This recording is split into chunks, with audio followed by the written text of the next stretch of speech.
Hello, everyone. Kim Victoria here with another chapter, if you will, in the creation of what I'm calling my vintage music writing journal. And I want to get just a little bit chatty here. So I will put the time stamp in if you just want to go straight to the signatures. But I want to chat just a little bit because I I always enjoyed art teachers who would explain to me why they made the decisions that they made. And so I really love that. And I know that there's going to be some of you out there who love to know why I make decisions that I do. It helps you make decisions. And when we're creating any kind of art, it's not just journals, but when we're painting or drawing or anything, we are constantly making decisions. So you might start at different points in your journal making process. So what I like wanted to do with this journal was structure. So I started with a cover. My cover was my initial structure. The structure of the cover is going to inform how I make the signatures. Now, in the I've had previous journals where the signatures informed how I was going to make the cover. And in one of the most recent videos, I did the Joie de Vivre journal. So I made a cover video and I made a flip through. And in that one, I was really winging it. I was going to make the cover first, but then I decided I better make the signature first. And so I wound up making a little bit bigger cover than I had originally planned. So this is just part of my thought process. So I'm just hoping that that might help you with your thought process. And everybody's aesthetic is different. Everybody has different preferences. And boy, at this point in my life, I want to try just about everything. I just massively experimental. Will this work? Will that work? Let me try this, okay? This journal cover was no different. It was something I'd never used this material before. And so I'm working with a different material, a different structure, and it's working great because I'm using foundational information, things that I've already learned, and I'm just building on that. And that's the key there is to keep building on what you already know. So here I have the structure of this journal cover, and this is ready to go. I've got my closure. I've got things figured out. It's a simple cover. I might add a book plate. I'm not too sure what else I'm going to do with the cover because now I'm going to let the signatures and what I put inside here inform how I finish the cover. There's this interplay going back and forth. So I can't finish the inside of the cover until the signatures are finished, and I explain that in the cover video. So for the time being, I just have these end papers ready to go.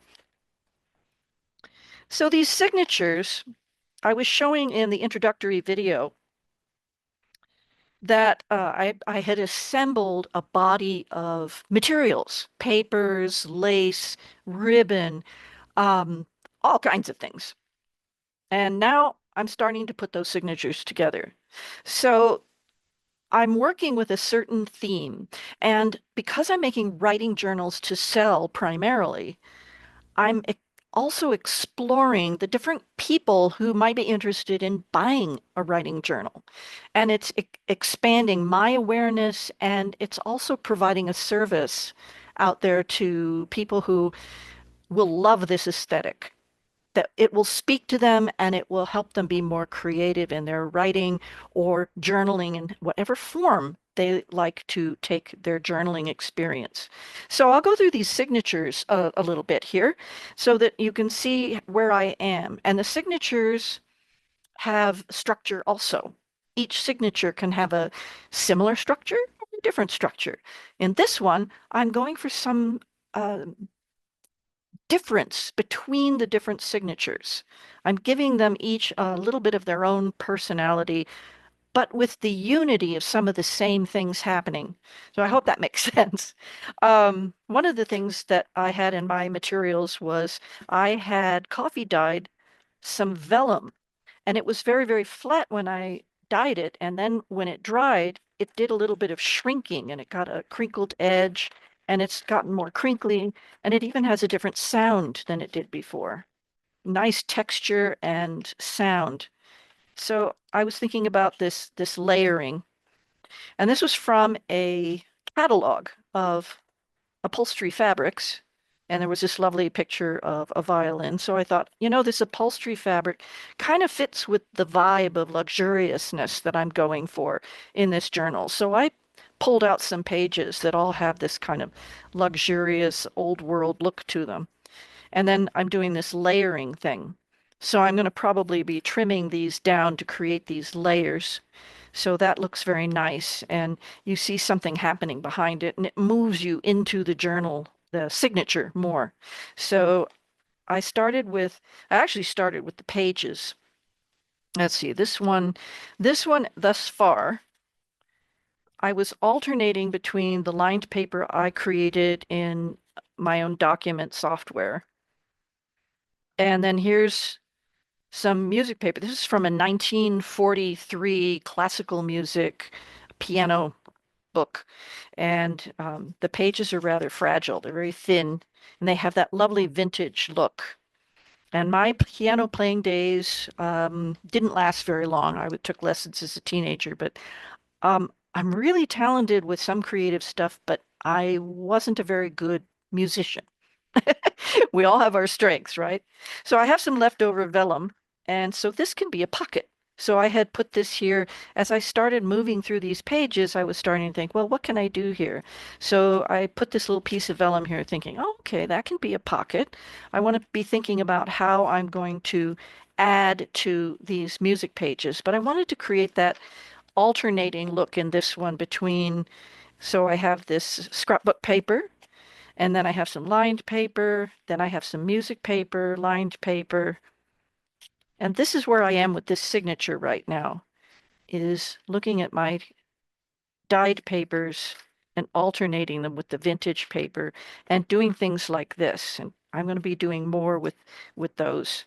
I'm just at a thought process point right now with these signatures, and that's what I wanted to share with you. I had dyed some envelopes, and sometimes when you dye envelopes, the glue that was holding them together dissolves in the water and just dissipates. So this is now an envelope that can be opened and just glued on the back and glued to a page, and I can tuck things inside, and it's fun that way. So this was a page of some sort of advertising that was so fun. So I dyed that, and it came out very grungy looking, and that's fine. So, I might put a different kind of pocket over here, which actually that leads me to one of the little pieces of paper I had in my stack there was a piece of paper that looked like this, something like this anyway. And I wanted to use it as pockets. So I cut it up so that it would create pockets here and there. So this is ready to go, and then the piece in between became a tag. So this was an 8 by 8 piece of paper that I'm going to be putting in here somehow. But I was looking at it as something that I could use in a signature. So let's put it right there. I mean, that's this really wonderful coffee dye texture, and that would look lovely right there. And I can use the other pieces elsewhere. So, I just start playing with my materials. There's another piece of vellum, and I get ideas. So this one is just an alternating at this point. It will take on more personality. And then this is, a piece of scrapbook paper that was full-sized. So I just folded it up to the correct height and decided to leave this little side piece in. And that one is pretty much ready to go. This one I need to extend, so that's why that's there. So there was my thought process there. Now I also had from a magazine a couple of pictures of musicians, and I thought those were lovely. So I was thinking, well, now you can see through the vellum, and that can be a pocket, side pocket or top pocket. Another piece of scrap paper. So one of the things I did was I had the three pieces of musical scrap paper that I cut the same. They're all three cut the same. So that's all I did there. This is some paper that I designed. Well, actually, I didn't design. I got it from an 1886 book of poetry, and I extracted it, I scanned it, and cleaned it up. And this is available in my Etsy shop. And so now this signature, I decided I would, here's another one of those envelopes. This signature, I decided I would leave more as clean blank pages. I mean, they could hold photographs, somebody could draw on them. These were from a like a bullet journal that didn't get pages that didn't get used. So right now, this is at this point, and it could change. I might change my mind on this one. So that's where this one is. There's another envelope, another piece of the vellum. And this one is another one of those musicians, another possible pocket, and another piece of scrapbook paper that I have folded the same. And this one, you can go online and search for blank music pages, and I think I put that in the intro. So all I did was I accessed a blank music page, and then I changed it in my software that I have so that the lines would be further apart, making it nicer for writing because music lined pages are very close together, a little tight for most writers. So I decided I'd just make this whole thing writing pages with that musical theme, and I thought that would be kind of different. Now, I'm going to add more to this. This isn't just going to be just the way you see it here. It's going to get more, it's going to get added. But I'm starting with a signature structure. And as I showed with the envelopes edition and the vellum edition and this layer edition, I was starting to think about, what can I add to this? Now, is it going to fit? Well, right now it fits and there's still room, but you can see it already there's a little gaping going on. So this definitely needs its closure. But right now it's staying nice and level just the way it is. So when I start adding tags and flip outs and all of that fun stuff and pockets with things in them, it's going to get chunky. It's going to get fat, but we like that, don't we? But as it is, if I just press down on this, see my whole hand fits. See, there's plenty of room for me to add all of the goody stuff. So right now I've got the structure of the signatures kind of where I want them.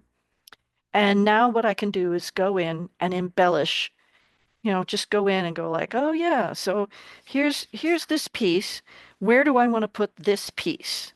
Let's see. Maybe I want to put it in the one that has the black with white music notes cover. Maybe I want to find a nice spot for that because these are a lot of blank pages. I think maybe they could use something little extra. Maybe, maybe right there. And that's just how I do it. I just have these little parts and pieces, and I mean, this is just a little mini pocket. Or actually, what I was thinking of here, I had all these little cut pieces. I was thinking, well, this can be a tag. I can put this on the back of the tag and then put that there. Isn't that fun? So that was what I was thinking for this. Just using the layers that I cut apart to do something a little different. I also have some more of these fabric sample pages, and I chose pages that had these rich browns and these lovely textures and things. So anything that had kind of some of that old world brown and stuff to them that had an elegant look. So I pulled those out, and I have lots of music pages. I have some really old music pages. So, okay, I think I've chatted enough. I'm going to take a peek at my notes here. So, yeah. Oh, I wanted to mention one of the things that Natasha on Treasure Book said that really hit home for me is her philosophy. She does speak about her philosophy, and I appreciate that so much. Again, because I like to understand what presenters, what teachers are thinking. Why are they making the decisions they make? And she makes decisions because what she does is she doesn't write in her own journals. She sells her journals and then she buys journals from other people because she wants the surprise. She wants to enjoy turning the page and having a little surprise, seeing something that she hadn't done, something that, these were different materials, there was different kinds of paper. And so her philosophy is that when somebody is using a journal or writing in a journal, what's really fun is to turn the page and there's something interactive, there's something beautiful, there's something fun, playful, or my words, something different, something unique, something that maybe you hadn't seen before. So I bought a journal, and it was precisely for the same reason because they were different materials and it was exciting to turn the pages, and it still is because that aesthetic of that journal maker is different. And so it's really fun and stimulating. And I have to confess, I haven't written in it yet. I'm just opening it up and turning the pages and admiring it. And it to me, it's a piece of art. So it's hard for me to write in a piece of art. Um, so uh, this was a very chatty video. I hope you don't mind. Every once in a while, I really want to talk about my process and what I'm thinking about and why I'm doing what I'm doing. So this is my structure where it is right now. And I'm doing this particular journal in this different way of just doing it one little section of thought at a time. So there was the intro, there's the cover, here's my signature structure, and you're seeing how I'm beginning to decorate them. So my next video is going to be the decorating, the embellishment of the signatures. And then finally, I will, there might be two more, three more, I don't know. I hope that this was inspiring for you. I would love to hear your thoughts. Thank you so much for being here. And yeah, that's all for now.